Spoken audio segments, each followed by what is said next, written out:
안녕하세요. 오늘은 신과 나눈 이야기로 하는 책에 담긴 아주 핵심적인 철학적 주장을 한번 제대로 파헤쳐 보려고 합니다. 준비되셨나요? 자, 그럼 바로 시작해 볼게요. 자, 본격적으로 시작하기 전에 제가 좀 도발적인 질문 하나 던져볼게요. 만약에 여러분과 저기 길에 굴러다니는 평범한 돌멩이가 말 그대로 정말 똑같은 존재라면 어떨 것 같으세요? 에이, 그게 무슨 말도 안 되는 소리야 싶으시죠? 근데요, 바로 이 황당하게 들리는 질문이 오늘 우리가 파헤쳐볼 이야기의 가장 중요한 시작점이 됩니다. 자, 그럼 첫 번째 핵심 개념부터 살펴볼까요? 바로 모든 것은 사실 하나다. 어떻게 보면 굉장히 급진적인 이론론이죠. 이 개념을 이해하기 위해서 우리 머릿속에 아주 평범한 돌멩이 하나를 한번 그려볼게요. 어때요? 그냥 보기에는 생명도 없고 아무런 움직임도 없는 그야말로 무생물 덩어리 같잖아요. 하지만 이 책에서는 묻습니다. 과연 그 돌의 진짜 정체는 뭘까요? 우리가 눈으로 보는 게 전부가 아니라는 거죠.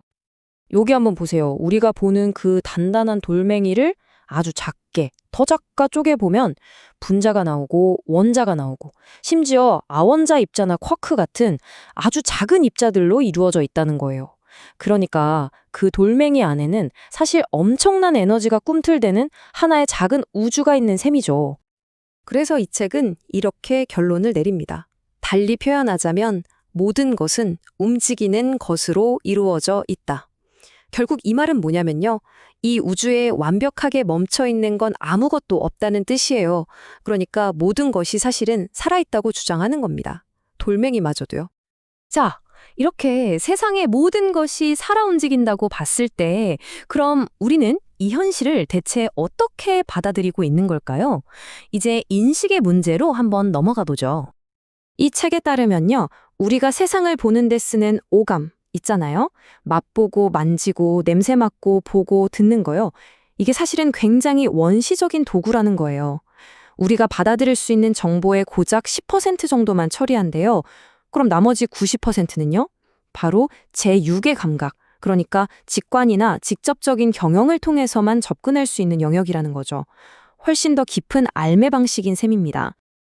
자, 그럼 이런 이야기가 대체 신에 대한 이해, 그러니까 우리가 흔히 말하는 신앙이나 영성의 문제와 무슨 상관이 있는 걸까요? 좀 궁금해지지 않으세요?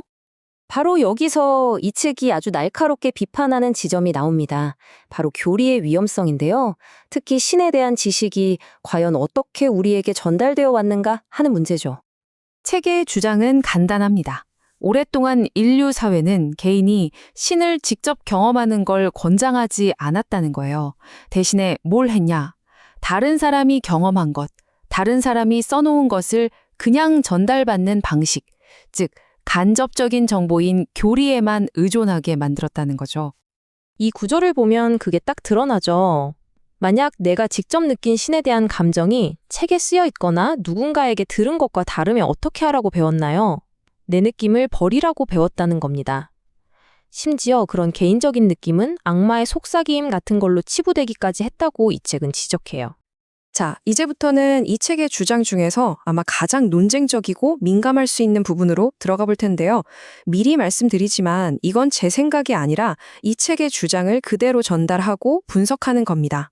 한번 차분히 따라와 보시죠. 이 책은 정말 도발적인 주장을 던집니다. 그건 바로 조직화된 종교가 사람들에게 이것만 믿어라 라고 강요하는 그 교리 때문에 인류 역사상 그 어떤 것보다도 더 많은 전쟁과 갈등이 일어났다는 겁니다.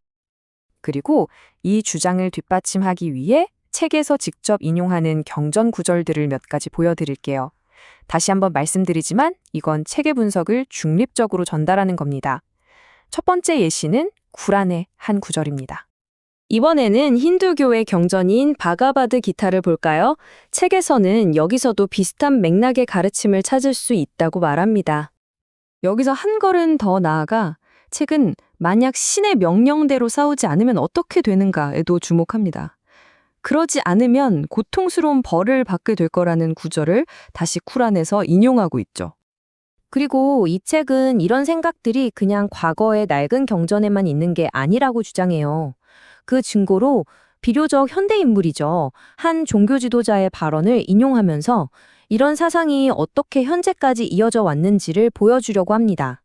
자, 이렇게 문제 제기를 했다면 해결책도 있어야겠죠?